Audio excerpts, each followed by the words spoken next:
Hello and good evening. This is Charles Beaton here with Beaton Brothers Property Experts. Another beautiful sunset behind us. Today we're going to talk about a very talked about topic, renting versus buying. Should you rent a home or should you buy one? And right now with the interest rates where they are, a lot of people are thinking that renting is going to make more sense for them. But when we actually break it down over time, I think that the numbers are going to surprise you, because the real question isn't what is your payment today? The real question is what happens to your money 5 years from now. So in this video, we're going to break down the numbers of what it actually means to rent versus buy here in Colorado Springs. And we're going to do this in 8 sections. 8 sections. We're going to go over what it means to rent versus buy here in Colorado Springs. Let's start with number 1. What the reality of renting actually is. And I've used this number and this analogy in a few of my videos, so I'm sorry if I'm repeating myself, but I just think it's a good point to bring home. For example, let's start with renting. And right now in Colorado for a single family home, it is extremely common to see rents in the ballpark of $2,500 to $3,500. So let's just use the middle of that, $3,000 per month. After 12 months is $36,000. Now that we've talked about the year, let's stretch that out just a little bit more, because this is where people's eyes pop out of their heads when we do our buyer consultations. And I'll tell you what, guys, 1 year turns into 2 years, 2 years turns into 5 years, and before you know it, you have thrown a lot of money out the window. Now let's start with this. 2 years at $3,000 a month is $72,000. After 3 years, $108,000. And after 5 years, $180,000 that you have paid in rent in just 5 years. Because you know what they say, life is like a roll of toilet paper. The closer you get to the end, the faster it goes. Life goes by quick, and 5 years is a blink of an eye. Now, it's fun to tell stories, but this is why that's important. The money is gone. Now, this isn't meant to be criticizing renting, because renting definitely serves its purpose. For example, if you're only going to be here for a year or two, it might make sense to rent. If you can't get approved, you have to rent, right? So there are certain circumstances where renting absolutely makes sense. And I'll tell you what, in our buyer consultations, if it makes more sense for a buyer to rent, we will absolutely help facilitate them look for rentals and get into a rental. But financially speaking, rent is a pure expense. Section number 2, what happens when you actually own? When you make a payment, albeit the first few years are going to be primarily interest, but there's going to be principal in that. Depending on what your interest rate is and how your loan is structured, every month you make a payment, that principal amount is going down. And there's no secret, folks. Every month that we move by, typically the value of your home is going up. So we're creating what we call the pay gap. That means a portion of your payment is building you equity in your home. So every single month that you make a payment, a little bit more of that home becomes yours. And that's something that a lot of people forget when we're talking about comparing a rent versus a mortgage payment, because they only look at the payment. They don't look at what the payment actually does for you. But they are totally two different concepts, a rent payment versus a mortgage payment. Section number 3, the equity conversation, one of my favorites. Let's say someone buys a home here in Colorado Springs and they hold it for 5 years. Over that time, they're slowly paying down their mortgage balance like we had just talked about. At the same time, historically speaking, real estate tends to appreciate over long periods of time. It can be a short-term play depending on the market that you're in, but it is a long-term play. It is a physical, tangible asset, which I love. I have lost my butt in any and all stock market options I've ever done. But I'll tell you what, the time that I've won every time is when it came to real estate. And this is what happened. Now, appreciation is never guaranteed year to year. But over time, real estate historically has been one of the most, again, the most consistent wealth building tools that we have here, not only in Colorado Springs, but the entire nation. And just like I talked about before, 2 things are happening simultaneously at the same time, working in unison together. The loan balance is going down while the appreciation and value of the home is going up. These are 2 good things for you as a homeowner. And the difference, folks, is called equity, which is non-existent when you're a renter. And equity is wealth. Section number 4, the long-term math. Let's go back to our example. I love round numbers. $3,000 a month for 5 years, $180,000. Again, that money is completely gone when you're renting. But if someone owns a home for 5 years, a portion of every payment is building equity. And even if the property why do I have trouble saying this word? Modest, because it's not in my vocabulary. I have to look this up. Modestly appreciates. During that time, the equity can grow significantly. In Colorado Springs, fun fact, we are seeing our real estate double every 12 years. The national average is 22 years. So for example, if you buy a house today for $500,000, historically speaking in Colorado Springs, your home is going to be worth $1 million 12 years from now. And this is why so many owners build long-term wealth over home ownership and through real estate of all types. Not because they're making monthly profits, because they're slowly building equity over many years. And the more properties you own, you multiply that. It is exponential. Now let's go back to that example that I just talked about, the 12 years doubling. Let's say that you buy 5 properties over 5 years, which is a goal for a lot of my homeowners and real estate investors. 1 property per year if you're able to swing it. You times that by 5. Now instead of $1 million, you have $5 million over 12 years. Let's even be conservative and call it 15 years. Over 30 years, your home is going to be paid off. Now you have a $5 million retirement plan that somebody, if you're renting it out, has provided for you, because guess what? When they make a rent payment to you, what do? You go ahead and pay the mortgage. Even if you don't positive cash flow, somebody else is making your mortgage payment. So over 30 years, other people have paid off your houses. And guess what? You have a sweet retirement plan. Section number 5, we've hit this one several times over our videos. Why Colorado Springs is unique and what protects and insulates our real estate market. Now let's talk specifically about Colorado Springs.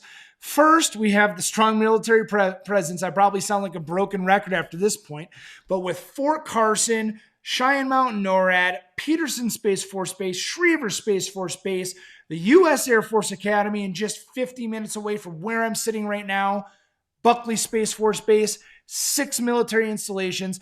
This creates a steady housing demand, and people are moving from all over the world and all over the country to right here in Colorado Springs. When you combine population growth with limited housing supply, it tends to support property values over time. This doesn't mean that prices go up every single year. Believe me, I've seen it. I've been doing real estate for years. I watched what happened from 2020 to 2022. And then unfortunately, I got to witness and watch what happened with a lot of my clients from 2022 to 2026. Inventory grew, average days on the market skyrocketed, rates went way up really fast, and it's been a really tough market for our sellers. With that being said, homes have always sold. It just takes a lot more work and it takes more time, and we're not getting as much and as fast as we want for these properties. It's been great for buyers, but like I said before, this doesn't mean that prices go up every single year, but it does mean that this historically has been a very, very resilient housing market. Section number 6, why people still rent, and this is a real thing that we deal with all the time, and it's okay. Like I said, I am not bashing renters. People have to rent. I was a renter before I started my career in the military, before I started real estate. We rented. It just made sense at certain points. For example, we lived in Tennessee. That market moved really slow. And even though we were there for 6 years, we probably would have only made $5,000 or $6,000 off of a house that we bought, because we rented the same home for several years. Even though we threw a lot of money away at renting, we wouldn't have made anything off the house really at all anyways. We knew that we weren't going to stay there, so it made sense for us to rent, and that's just one story. Now, again, renting isn't always the worst decision based on your situation. For example, if you know that you're only going to be here for a year, I encourage people not to purchase unless they want to buy a house where the mortgage payment is very close to what the rents are, and that way they can break even, or even if they have to lose, a couple $100 a month, it still makes sense to them. But when I do our buyer consultations, which the buyer consultations are very formal, very intentional, we talk about this. If they know that they're going to be here for 2 years or more, we typically will push on that buy train and they will get into a home for purchase. Now, if we know that they're only going to be here for 2 years or less, we have that conversation of what their future here is going to look like in Colorado Springs. After the 2 years, are they going to stay here? What does that look like? We also have people that relocate here and they know they're going to be here for 3, 4, 5 years, or they're coming permanently, but they want to get a good feel for the area. They don't want to buy sight unseen. They don't want to look at our miraculously amazing videos that we take for our clients. They want to live here and they want to know the area. And sometimes that can take a few months to get used to. You start learning the neighborhoods, you start learning the areas, you start learning the restaurants you like, you start understanding the commutes. You stop using Google Maps, you stop using the maps apps on your phone because you start recognizing the areas. And that's important to a lot of people. And I understand that. But let's just be very careful. Let's not let 6 months turn into a year or 1 year turn into 2 years, because it doesn't take that long to learn our beautiful town of Colorado Springs here in El Paso County. Those are all several valid reasons of why renting sometimes makes sense for people. But if somebody is planning to stay here in Colorado Springs, that's when the rent versus buy conversation becomes extremely important. Section number 7, man, we are moving along. As the sun's going down, we are getting after it. So one of the biggest misconceptions about renting, I'm going to go over this really quickly. Right now, people are waiting for interest rates to drop. But here's the problem. If everyone waits for the interest rates to drop, demand is going to increase dramatically. And when demand increases, prices often rise. So sometimes waiting for a lower interest rate actually results in a higher purchase price. Go back to the 12-year rule. If you wait 2 or 3 years for interest rates to drop or the market to crash here in Colorado Springs, you're going to end up paying more for the same house. And if you would have just bought it 3 years prior and pulled the trigger, you're not only in a much better equity position, but you also paid less for that house. This is why we encourage most of our buyers to focus less on the interest rates of today and more on the overall financial picture. Because guess what, folks? There is a thing called a refinance. If you're buying, the interest rates are high and those rates happen to go down a decent amount, which is likely over a few years, you have that option to refinance. And I will tell you, there are some great refinance programs out there. I mentioned in some other videos that we did, the Streamline VA refinance. If you're a VA borrower, they have such a great refinance program. You just have to have 6 months of good payments, so typically 8 months from the date of closing, and the rate has to be at least 0.5% better. Section number 8, folks, the final section here. Our final thoughts.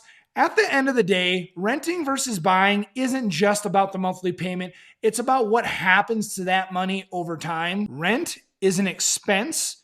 Home ownership is an investment. Man, I should get it like a tattoo of that. I love that phrase. That is amazing. And in a market like Colorado Springs, when demand remains strong, many people choose to buy because they want to build equity over the long term. Now, I want to talk about a few other things here in our final thoughts section that are a little bit controversial, and it's going to start with the freedom of being a homeowner. Guess what doesn't change when you have a 30-year fixed rate? Your interest rate. Guess what will change over 30 years drastically? Your rent. As a landlord myself or a homeowner, and I rent out to individuals, sometimes taxes go up. Sometimes we need to replace a furnace. Sometimes we have to replace a roof. You have to raise rents. You got to do it. So can you imagine what rents looked like 30 years ago to what they look like today? I mean, we're talking probably a couple $100 to several $1,000s over 30 years. So remember the freedom of home ownership. Your rate will not change. Can your payment change? Yes. What are the two variables that can change that? Your taxes and your homeowner's insurance.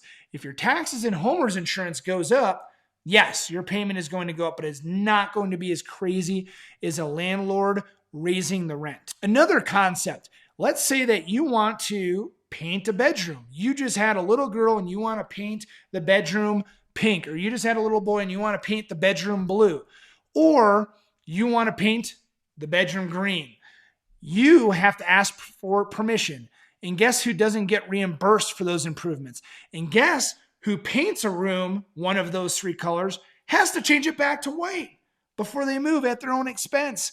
You do not have to ask permission for anybody or from anybody to do what you want to do in your own home. Now, granted, there's a caveat with that. If you live in a neighborhood that has an HOA, can you paint the exterior of your house pink? Probably not, unless you get approval from the neighborhood, the HOA, or the advisory board for the metro district that you may live in. Are you going to upset your neighbors if you start doing certain things? Yes, absolutely.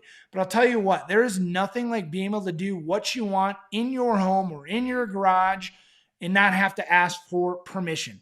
And you don't have to do all these improvements out of pocket and know that you're wasting your money, because typically any improvements that you do to your home is going to help your equity position and your value. And I think I might do an entire video on that. Statistically speaking, what upgrade should I do in my house? Number one, let's start with the kitchen. Number two, let's start with curb appeal and exterior. Number three, let's start with living spaces. Number four, let's start with bathrooms.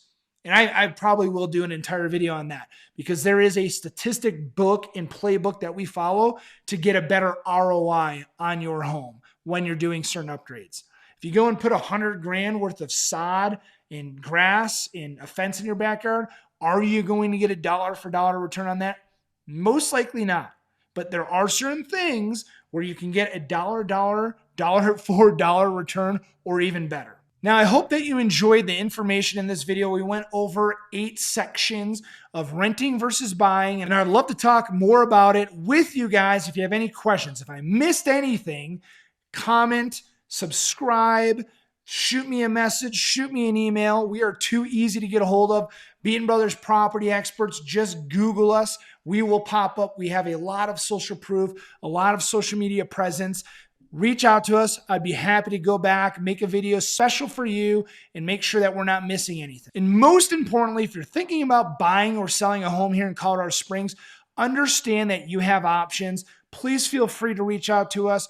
My name is Charles Beaton with the Beaton Brothers Property Experts here in beautiful Colorado Springs. And my team and myself help navigate buyers and sellers here in Colorado Springs in this market every single day. And if you did find this video helpful, please like and subscribe. Stay involved. We put out videos every single week. Not just me, but my teammates are out there getting after it as well, filming videos, filming neighborhoods, talking about the market here. And we put out these videos every single week for people like you watching this video, because we are in this market. We know this market, and we will love to tell you any day of the week what this market is actually doing. Thank you so much for hanging out with us here tonight in beautiful Colorado Springs. And not only do we put out videos of what it's like here in Colorado Springs when it comes to real estate, the market, buying, selling, renting, all of the things, but we put out things that have to do with everything Colorado Springs, the pros and cons, why it's magical to live here, the mistakes that buyers are making, all sorts of things real estate. Thank you so much for hanging out with us here. I love doing these videos. I'm extremely passionate about what we do. I love our town. I love our real estate team, and we would love to help you get into a home. Make it a great night.